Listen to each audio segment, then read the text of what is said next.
Ceux qui n'ont pas besoin de prier sont ceux qui viennent de se réveiller et qui n'ont ni père ni mère. Tu te retrouves simplement sur cette planète tout comme moi. Alors, ce genre de personnes n'ont pas besoin de prier dans leur lit. Mais si tu n'appartiens pas à ces deux catégories, je te recommande de prier avec une sainte folie. Chaque fois qu'une intention divine, pleine de sagesse et de dessein, se dirige avec une force certaine vers la volonté permissive divine qui permet le déroulement des événements, chaque fois qu'une intention divine émanant de la sagesse et de la volonté parfaite de Dieu se dirige et interagit avec la volonté permissive divine, qui est la permission accordée par Dieu pour que certaines choses se produisent, même si elles ne sont pas son désir idéal, cela devient une situation potentiellement très dangereuse et cela a des conséquences significatives et souvent imprévues. La polygamie, une pratique ancienne et complexe, trouve ses origines et sa première mention explicite dans la Bible latine. Il est important de souligner que cette pratique est associée à la lignée du roi Madra et non à celle d'une figure pieuse ou d'un patriarche fondateur de la foi. Le tout premier polygame dont le nom est clairement cité dans les Écritures est un personnage appelé Lamech. Ce passage fondamental se trouve dans le livre de la Genèse au chapitre 4, plus précisément au verset 23. Ce verset, souvent cité pour illustrer les débuts de la violence et la complexité des relations humaines, nous offre un aperçu direct des paroles de Lamech. Genèse chapitre 4, verset 23, déclare avec une force particulière « Et Lamech dit à ses femmes, écoutez ma voix, femmes de Lamech, prêtez l'oreille à ma parole, car j'ai tué un homme pour ma blessure, un jeune homme pour ma meurtrissure. » Cette déclaration met en lumière non seulement sa polygamie, mais aussi un acte de violence, marquant un contraste frappant avec les idéaux de la création. Si Caïn doit être vengé 7 fois, Lamech le sera vraiment 77 fois. Le premier polygame mentionné dans la Bible était Lamech, un descendant de Caïn qui était un meurtrier dont l'âme est brisée par ses actions violentes et son mépris des commandements divins. Sa vie est un exemple tragique des conséquences de la désobéissance. Il a aussi causé beaucoup de chagrin en épousant 2 femmes païennes, Ada et Tsilla, comme rapporté dans Genèse 4, versets 19 à 23. Cette pratique de la polygamie, introduite par Lamech, a semé les graines de la jalousie et de la souffrance, loin de l'idéal divin d'une union monogame. Plus tard, dans Genèse 26, 34, nous lisons qu'Ésaü, le fils d'Isaac, avait 40 ans lorsqu'il prit pour femme Judith, fille de Bééri le Hittite, et Basmat, fille d'Élon le Hittite. Ces mariages avec des femmes étrangères ont été une source de grande amertume pour ses parents Isaac et Rebecca, apportant tristesse et déception, car ces unions représentaient un éloignement des valeurs divines. Et savez-vous ce qui arrive à la vie d'Ésaü lorsque l'on prend de telles décisions qui vont à l'encontre des attentes familiales et spirituelles? Ces choix ont eu des répercussions profondes sur son héritage, ses relations familiales et son destin spirituel, le conduisant à une vie marquée par des conflits et des regrets, le privant de la bénédiction de l'alliance divine. Dieu a interdit au roi d'Israël d'être polygame. Il a formellement interdit au roi d'Israël, il leur a catégoriquement interdit d'être polygame, c'est-à-dire d'avoir plusieurs épouses. Dans le livre du Deutéronome, chapitre 17, verset 17, il est clairement stipulé « Il ne devra pas multiplier les femmes pour lui-même afin que son cœur ne se détourne pas. » Ce passage biblique fondamental met en garde contre l'accumulation excessive de femmes par le roi, car l'intention principale de cette instruction est de préserver la pureté de son dévouement et de sa gouvernance. L'argent et l'or, il ne devra pas en accumuler en grande quantité pour lui-même, afin de ne pas être tenté par la richesse matérielle. De même, il ne devra pas multiplier les femmes pour lui-même, car cela pourrait détourner son cœur de ses devoirs et de sa foi, et ainsi le conduire à des égarements. Les problèmes survenaient lorsque ces rois désobéissaient à Dieu, allant de la mort prématurée à la disgrâce et à la destruction de la famille. Salomon en était un exemple. Salomonide en était un exemple. Il existe en effet plusieurs sources principales de problèmes nés et il serait vraiment très bon de les écouter avec une attention toute particulière et très attentivement. Bien? Les problèmes profonds et complexes auxquels les gens sont confrontés, combattant avec acharnement le diable qui a combattu vos parents et vos ancêtres, ne sont en réalité rien d'autre que des batailles générationnelles et ancestrales profondément enracinées, des problèmes de responsabilité héritées, des alliances maléfiques et des pactes sombres, ainsi que des malédictions puissantes et destructrices. Il est important de comprendre que les malédictions possèdent un pouvoir fort et une influence considérable, et il est significatif de noter que Dieu fut le tout premier à maudire dans la Bible, ce qui signifie qu'il prend les cas contre ses enfants très au sérieux, avec une gravité et une attention inégalées. Le troisième et très important problème survient précisément lorsqu'un homme fort et puissant est attaché de manière indissociable à un problème ancestral profondément enraciné dans la vie de quelqu'un.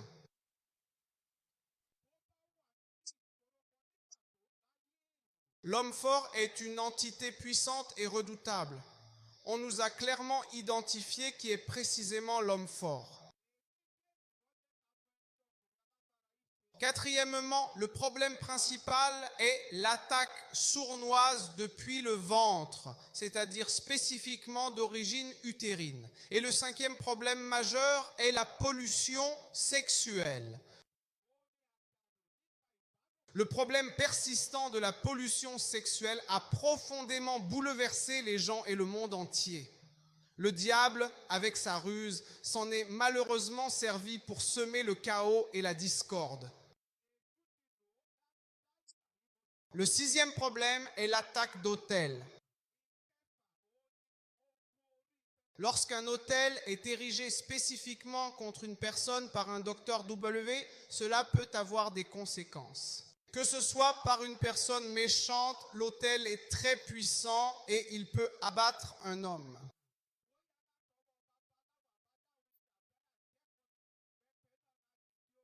Je prie pour quelqu'un ici ce matin. Tout autel maléfique qui a été dressé contre toi prendra feu instantanément au nom puissant de Jésus. Prendra feu au nom de Jésus. La septième sphère est celle dont nous nous occupons maintenant. La fondation polygame, en effet. Cette fondation a transformé de nombreux hommes puissants en nains.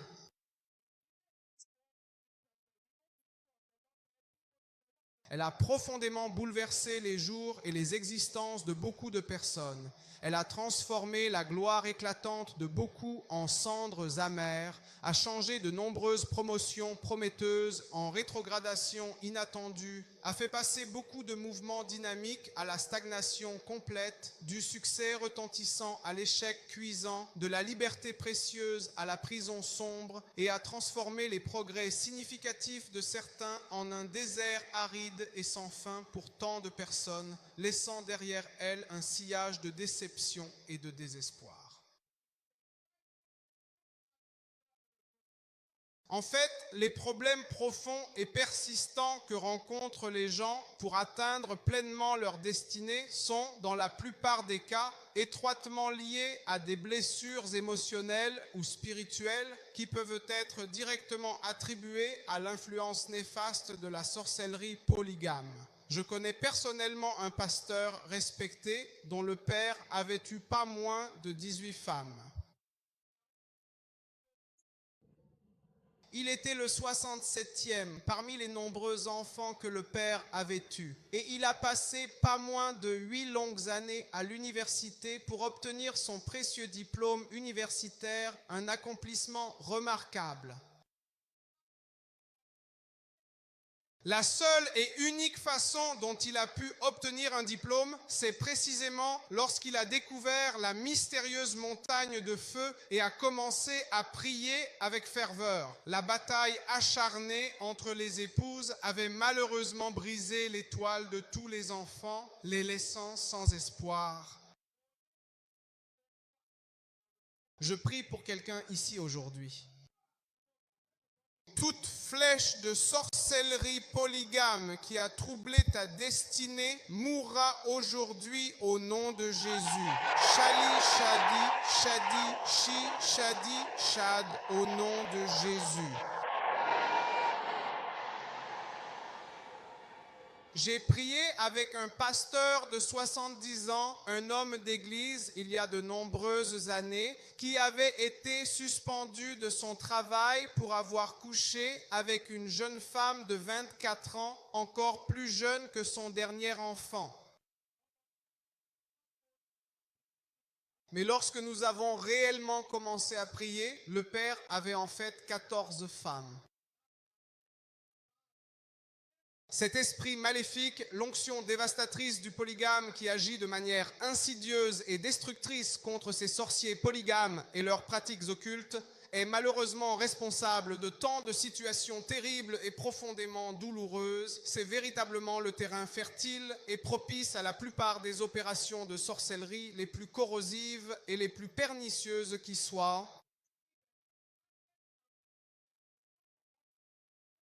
Dès qu'il est clairement repérable et identifiable dans la fondation même de quelqu'un, il y a alors une prière spécifique et essentielle à faire. Une prière à faire.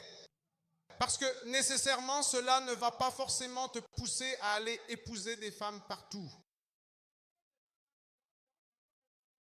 Nécessairement, cela ne t'empêchera peut-être pas d'aller d'un mari à l'autre, mais cela te poussera vers d'autres choses, des péchés sexuels, avoir des maîtresses, des petites amies, des sugar daddy, des sugar mommy, partout.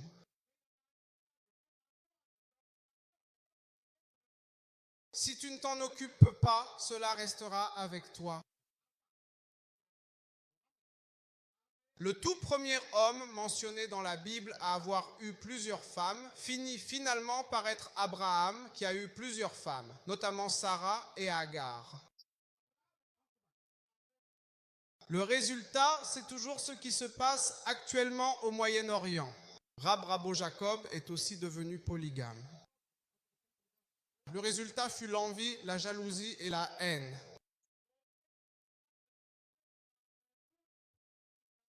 Il a fini par avoir 3 femmes. En fait, c'est l'idolâtrie et l'idolâtre. Gédéon avait de nombreuses femmes et Gédéon a été ramené à la pauvreté d'où il venait. Et l'un des enfants illégitimes qu'il a eu à l'extérieur a tué tous les autres enfants. Encore plus. David avait 8 femmes et 10 concubines. Le résultat fut le viol, l'inceste et toutes sortes de choses terribles.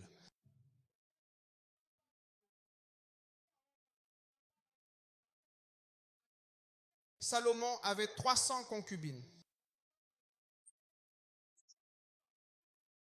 Les conséquences sont que cela a mené à tout un tas de choses, et ainsi de suite. Si vous parcourez les Écritures, vous verrez que les conséquences sont très mauvaises. Aujourd'hui est un jour pour crier vers le ciel afin de demander la destruction de la puissance et de l'esprit de la polygamie ancestrale et d'éliminer leurs effets sur votre vie. Jacques chapitre 3 verset 16 nous dit « Car là où il y a de l'envie, cette jalousie et des rivalités, ces compétitions, là se trouve le désordre et toutes sortes de pratiques mauvaises. » Là où il y a de l'envie, de la jalousie et des querelles incessantes, il y a inévitablement de la confusion et du désordre. Et toutes sortes de mauvaises actions, de toutes sortes. Toutes sortes de mauvaises actions, de comportements répréhensibles, là où il y a de l'envie, de la jalousie. Et c'est là une caractéristique majeure et souvent complexe de la polygamie. L'envie persistante et la rivalité constante des sentiments profondément ancrés. La Bible dit que partout où ces deux choses sont présentes, il y aura de la confusion. Toutes sortes de mauvaises actions, de rivalités incessantes, de luttes acharnées et de jalousie profonde seront malheureusement présentes là-bas. Il y aura un manque flagrant de paix, une méchanceté omniprésente, une compétition féroce et une haine viscérale. Des gens désespérés qui s'enfoncent profondément dans les ténèbres les plus sombres pour protéger leurs propres enfants, coûte que coûte. Toutes sortes de choses terribles se produisent. C'est une affaire sérieuse. Le danger, les dommages que cela a causés, en particulier à la race noire, sont terribles. Languette.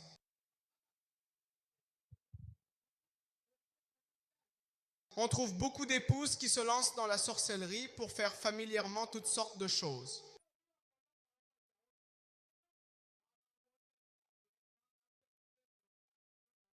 Ils y vont principalement pour capturer leur mari, pour diviser profondément leur amour de celui de leur propre femme, pour dominer et manipuler habilement les autres femmes ainsi que les enfants innocents.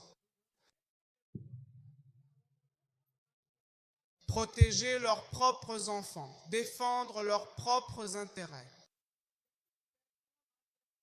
Détruire complètement la vie des enfants innocents des autres femmes. Chercher activement la puissance satanique la plus forte et la plus redoutable pour pouvoir survivre à tout prix.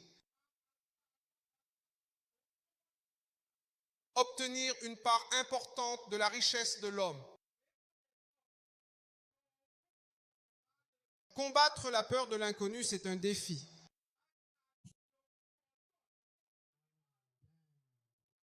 Transférer les vertus des enfants prometteurs à ceux qui malheureusement ne l'étaient pas, c'est la vérité, la dure et implacable vérité. Le problème que les gens traversent actuellement à cause de cette sorcellerie polygame. Beaucoup de grossesses adolescentes, c'est là la fondation, la base même de ce problème social. Beaucoup de ceux qui ont été débauchés, c'est là véritablement la fondation essentielle. Beaucoup de jeunes enfants sont malheureusement dans la prostitution. C'est là, en effet, la fondation de ce problème. Beaucoup de foyers sont brisés où l'on se bat constamment. C'est véritablement la fondation de tout cela. Beaucoup de morts prématurées et de décès étranges, c'est là la fondation même de cette histoire. Beaucoup de la prostitution que vous observez, c'est véritablement là la fondation essentielle. De même, une grande partie du taux de mortalité maternelle que nous constatons, c'est également là la fondation fondamentale. Beaucoup de rivalités intenses et profondes entre frères et sœurs, c'est véritablement là la fondation essentielle de bien des choses. Nous avons observé la polygamie et ils ont pratiquement commencé à tuer tous les enfants mâles car chaque individu désire ardemment que son propre fils domine et prenne le pouvoir. Beaucoup des histoires d'enfants vagabonds, c'est là la fondation, la sorcellerie polygame. L'un des cas les plus terribles de sorcellerie polygame que j'ai jamais vu concernait une famille de 5 épouses. La première épouse avait 7 enfants. Des garçons. Les 4 autres épouses avaient aussi des enfants, toutes des filles. Tout à coup, ces 7 garçons, les 7 jeunes garçons ont commencé à devenir complètement fous, un par un, de manière progressive et inéluctable. Les 7 garçons étaient devenus totalement et irrémédiablement fous. Et malgré cette situation désespérée, on priait encore avec ferveur pour quelqu'un, espérant un miracle ou une intervention divine. Toute sorcellerie polygame, maléfique et nuisible qui trouble et entrave gravement ta destinée précieuse mourra complètement et sans aucun retour aujourd'hui, par la puissance divine et l'autorité inébranlable du nom de Jésus. Amen.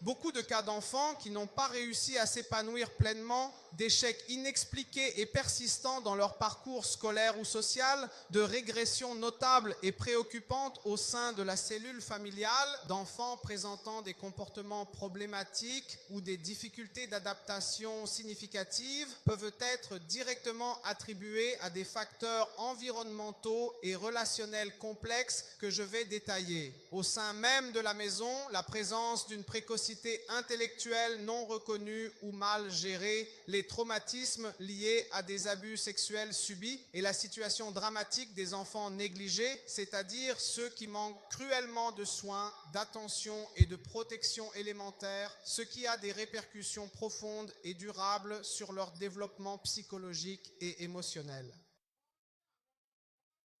Tout cela peut être attribué à ce dont nous parlons. Vous demandez, que devons-nous faire? La première chose, c'est une repentance totale. Vous devez vous repentir. Vous devez vous repentir au nom de vos parents polygames.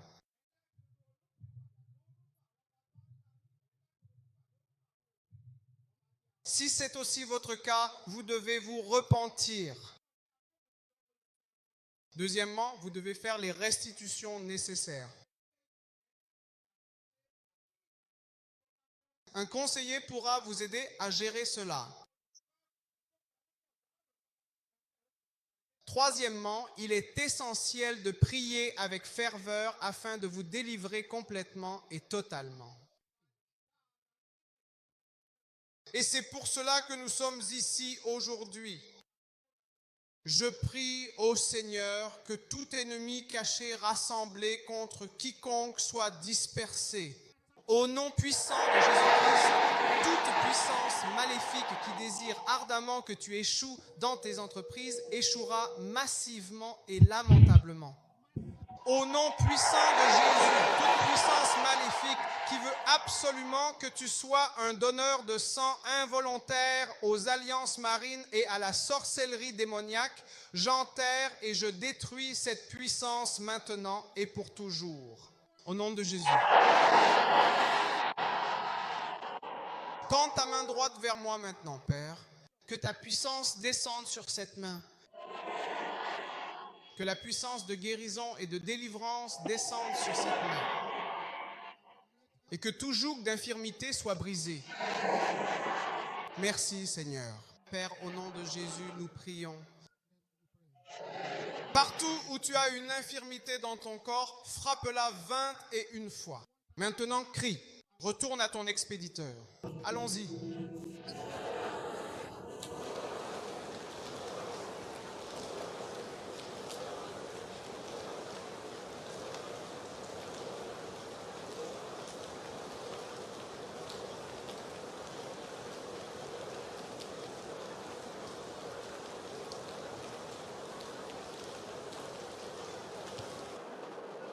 Merci infiniment Jésus. Merci beaucoup Père Céleste. Que ta puissance divine de guérison couvre et protège tous tes enfants bien-aimés. Que chaque flèche d'infirmité, de maladie ou de douleur retourne immédiatement à son expéditeur malveillant. Père, je prie pour ceux qui célèbrent leur anniversaire ce mois-ci. Que tout aille bien pour eux. Au nom de Jésus, bénis-les à un niveau extraordinaire. Et d'ici là, si Jésus tarde à revenir, qu'il y ait de plus grands témoignages au nom de Jésus pour les requêtes de prière apportées ici aujourd'hui. Père, exauce les prières par le feu au nom de Jésus. Que ceux qui portent la lumière deviennent des témoins. Au nom de Jésus. Merci Père Céleste. Et je décrète sur ton peuple ici que ce mois d'août t'accordera la faveur par le feu. T'accordera la faveur, t'accordera la faveur, t'accordera la faveur. La lumière éclatera comme le tonnerre. T'accordera la faveur, t'accordera la faveur, t'accordera la faveur, t'accordera la faveur, t'accordera la faveur, t'accordera la faveur, t'accordera la faveur. Au nom de Jésus. Merci Père Céleste. Au nom de Jésus, nous prions.